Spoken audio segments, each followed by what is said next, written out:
Hello and welcome to episode number 33 of the Scottish History Podcast. My name is Owen Innes, and this week we are going to be going kind of back to the beginning, back to basics in a way. We're going to be talking about Scotland and some little facts about it, and then starting to delve more into the first settlers, and then we're going to move our way through the Iron Age, Bronze Age, etc., to try and bring us a little bit more up to date. So this will hopefully lead us into stuff like the Vikings and things like that. But this week we're going to basically be starting at the beginning, so join me for this episode as we learn a little bit more about Scotland itself.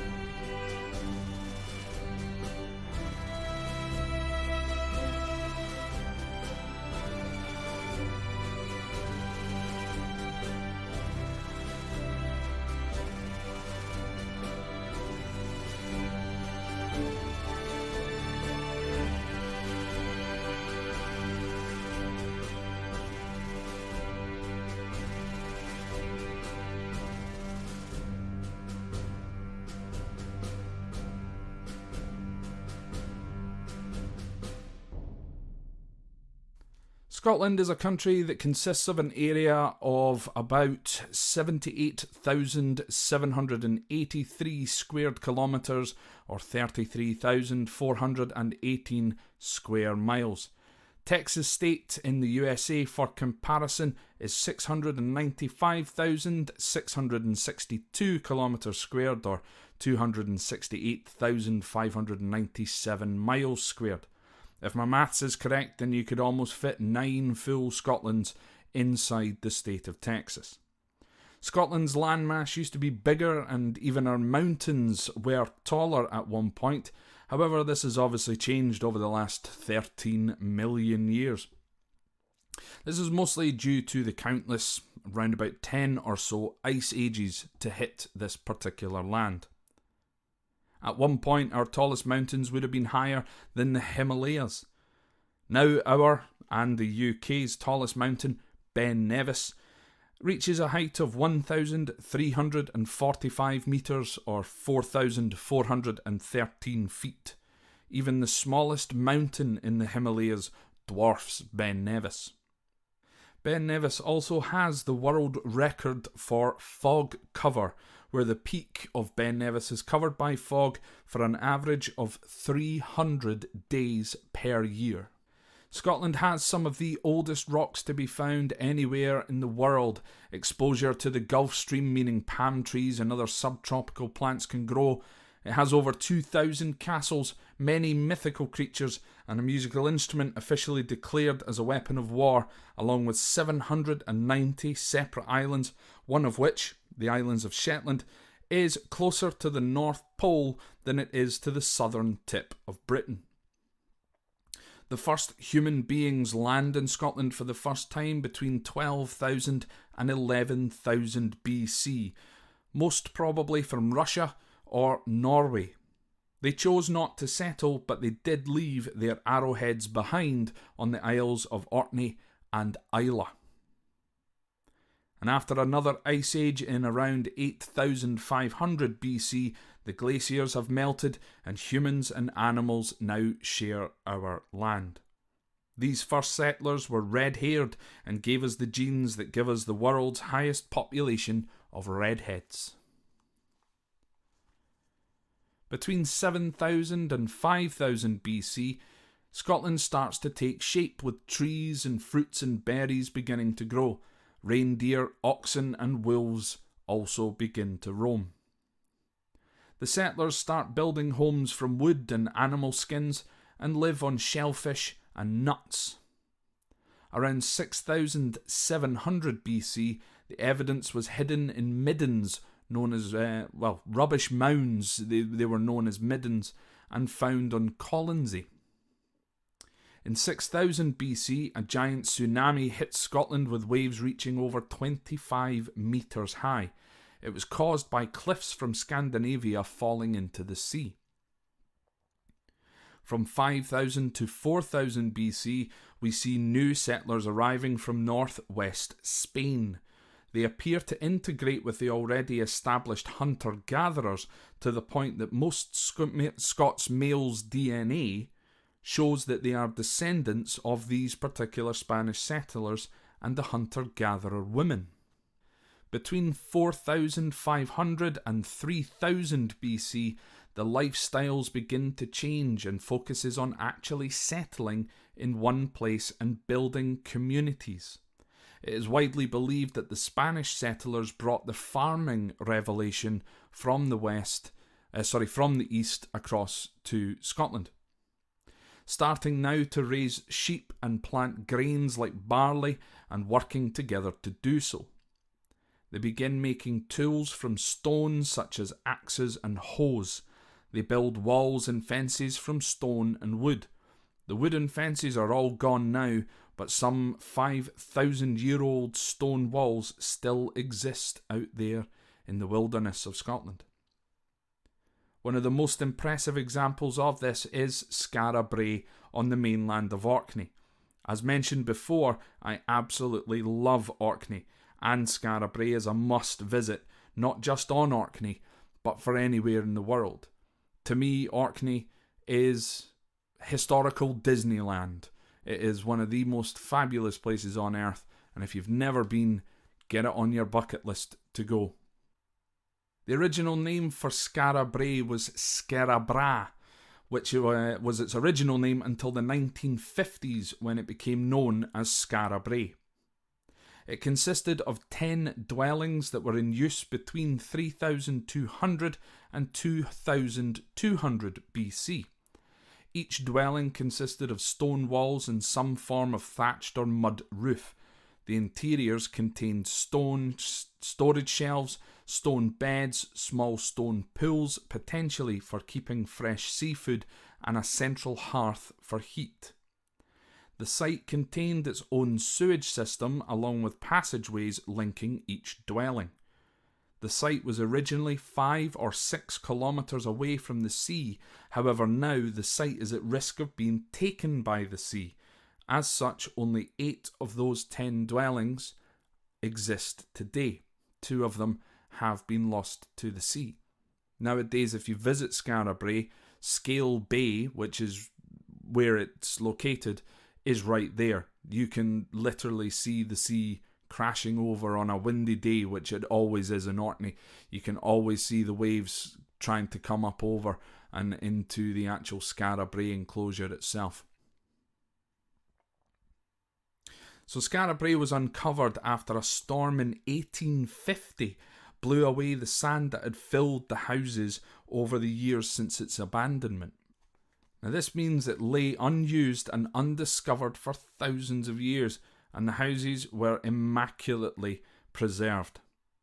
The first excavation took place over 18 years, and the excavation was abandoned once again. The site was abandoned once again in 1868, after uncovering just 4 of those houses. Excavation began again in 1928 and then was completed 2 years later. Carbon dating from the site tells us that the site itself was used between 3200 and 2200 BC, or the Neolithic period, and very quickly abandoned, but no apparent reason exists as to why it was abandoned. These same peoples then begin working together in their communities on larger, bigger projects. They start building burial tombs like Maze Howe and large stone circles like the Ring of Brodgar. The burial tombs are large, hollow rooms with connected chambers.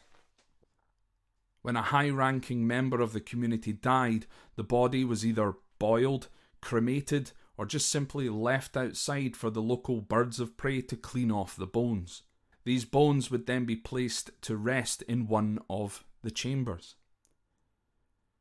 The Ring of Brodgar itself is a large stone circle measuring 104 metres in diameter. It originally consisted of 60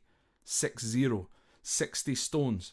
However, to this day, a few have either fallen down or been destroyed by the local farmers who didn't quite understand what they were.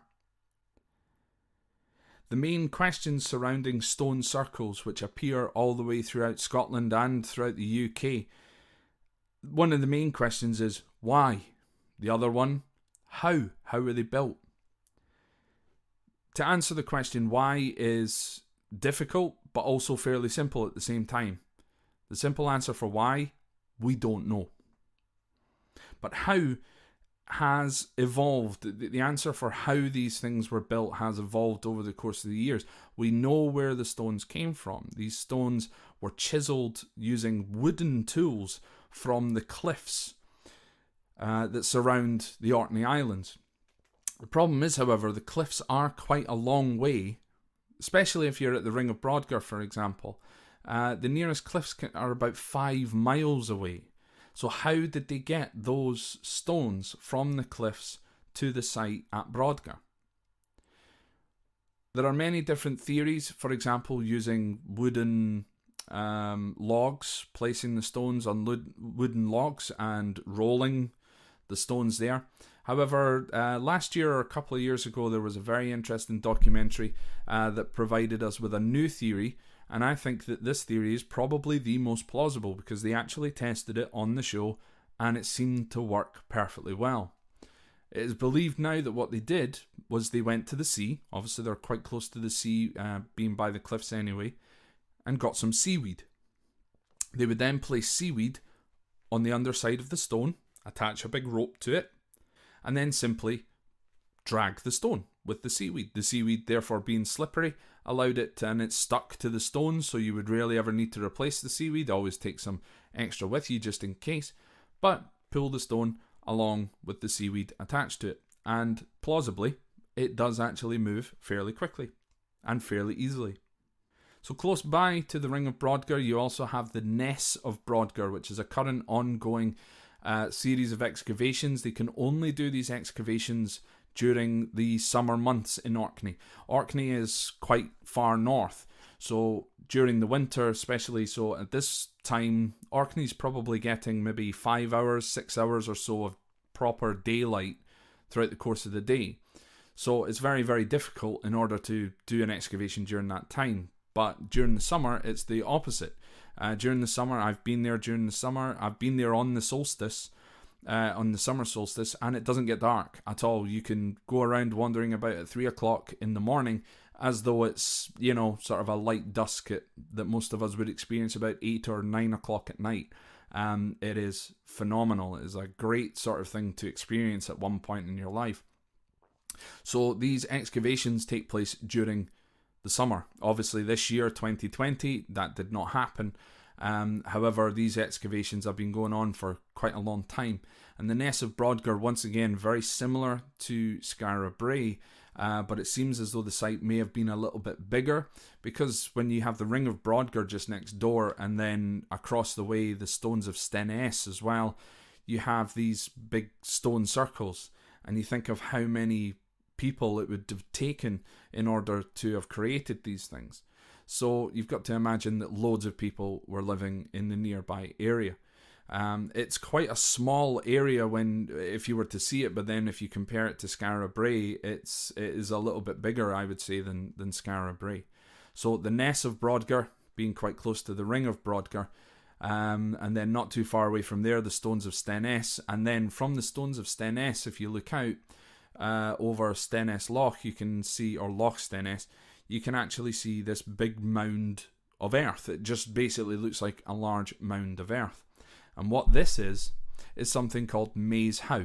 Now, Maze How is a burial tomb, and again, it's located about a mile or so away from the Ring of Brodgar. Orkney is very flat in comparison to if you've been travelling around the Highlands of Scotland before you head off to Orkney. I mean, you have to travel through the Highlands in order to get to the ferry, in order to get across to Orkney. you'll obviously see loads of mountains, loads of hills, etc. Then you get onto Orkney, and it's very, very flat, so you can see for miles and miles around. So you see this this sort of weird mound just appearing out of nowhere, and this is Maes Howe burial tomb. Every year on the winter solstice, this burial tomb itself, when the sun sets on the summer solstice, which is about 3:15 or so in the afternoon, the sun sets and the light shines perfectly through the long entrance passage and into the chamber located directly across from the entrance passage, which is incredible. It's pretty damn cool in order to see. They set up a webcam when this actually happens. Obviously, once again, we've missed it for this year, but it is really, really awesome. Even just pictures of it are incredible.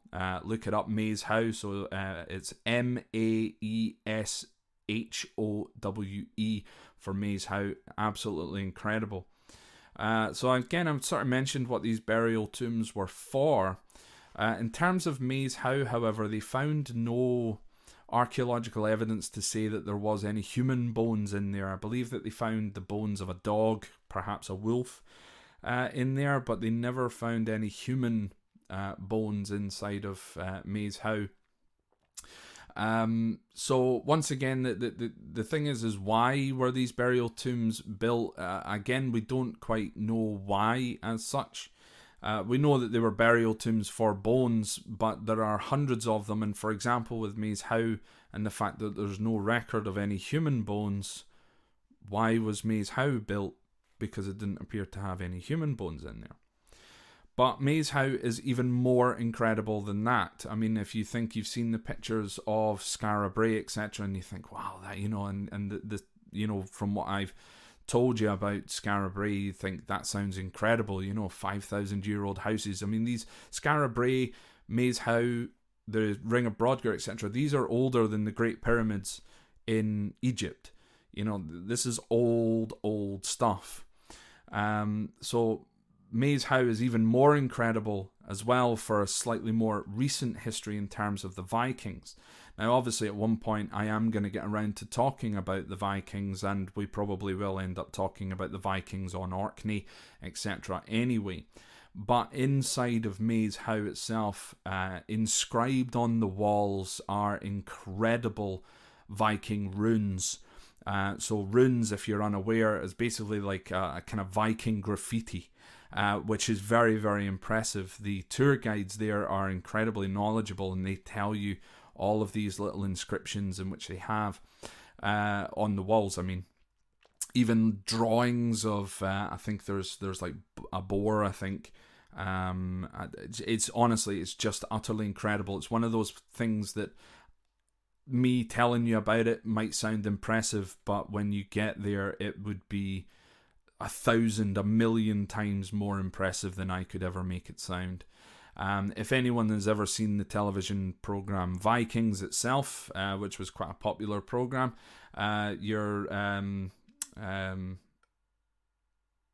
Lothbrok man, I haven't actually watched it myself, but I know that is it Ragnar Lothbrok or something like that.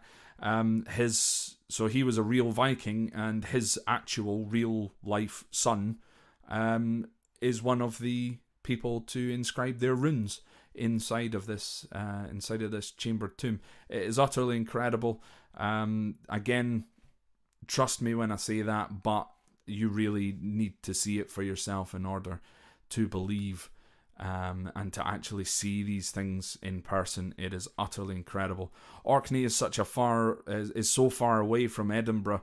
You can do I used to do a 5-day tour from Edinburgh up to Orkney, and you would spend 2 nights on Orkney, which doesn't sound like much, but sort of 2 days venturing around, it was only really 1 full day venturing around Orkney. It is an incredible place. There's so much to see over the space of those, let's say it's 5 days, but realistically it's kind of 1.5 by the time you get the ferry across there. But yes, so it is utterly incredible. So for this week, that's going to be it for this week. I'm trying to keep it to the sort of the bite size kind of pieces of information. So there will be little bits that I've left out, etc. But we will kind of revisit. But I just want people to kind of know, kind of where Scotland started from, and the first peoples to settle there, because I know that people are more interested in. That the listeners out there are more interested to know about the people of Scotland rather than the topography and the geology and things like that. I love it all. I love the fact that again, some of the oldest rocks in the world, or I think the second oldest rock to ever be found in the world was found in Lewis, on the Isle of Lewis, and one of the Western Isles of Scotland. That's utterly incredible. How Scotland itself was created, the fact that Scotland and the land, before the breakup of Pangaea, etc., was a lot closer to the equator than it is today. Scotland used to be a tropical country, and now we're edging ever closer to the North Pole, sort of thing. But I know that some people aren't sort of interested in that sort of thing, and you're more interested in finding out about the people. It's always, can we hear about the Vikings? Can we hear about, the Neoliths and things like that? So that's kind of what I'm trying to focus more on, but keeping it quite bite-sized. So I hope that you've enjoyed episode number 33. Next week we'll be basically picking up from there where we've left off.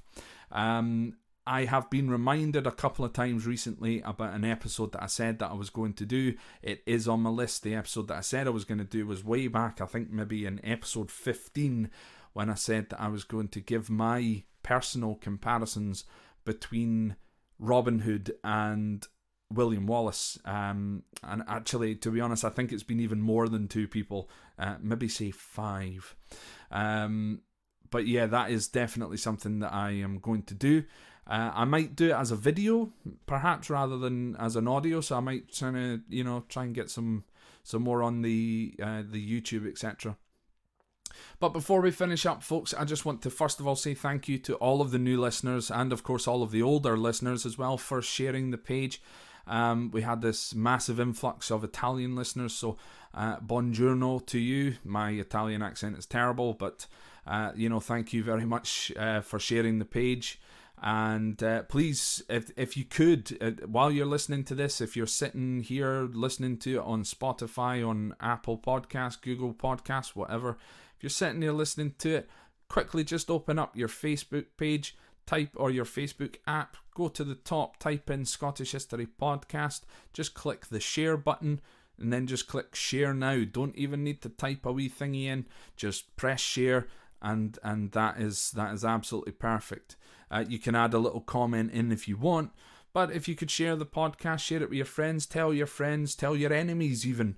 Your enemies might learn something from this as well. So yeah, please keep sharing, please keep telling people about the podcast. Once again, it's free. The more people that are listening to it, I mean, what price is better than free? As a Scotsman, I love free. So hit us up on the Facebook page if you've got any comments, etc. Please hit me up on the Facebook page at any time. Feel free to send me a message through Facebook. So it's the Facebook page is facebook.com/ScotHistoryPod. Twitter is at ScotHistoryPod. But really the best way nowadays is just go to ScotHistoryPod.com. Go there. You can even listen directly from the website itself. The analytics for the most recent episodes have been incredible. The last episode on Sean Connery broke my all-time record for listeners, which was on Monday. I had about 650 listeners in one day. That's absolutely incredible. I then had over 564, I think it was, to be exact, on the Tuesday as well. So Monday and Tuesday, well over 1,000 listeners, but yet the Facebook page doesn't even have 1,000 likes on it. Doesn't even have 900 likes. There's 900 people following the page, but only 850 actually like the page. Just do me a favour, click like on the page. It's also on YouTube as well, youtube.com/ScotHistoryPod. Lastly, if you fancy donating to help with the running costs, etc. for the podcast, once again, it's free, so it's all donations. If you wish to donate £1 or £3 per month to the podcast, you can do that via Patreon or Patreon. That's patreon.com/Scott History Pod. So once again, folks, thank you very much for listening, and I will catch you again next week.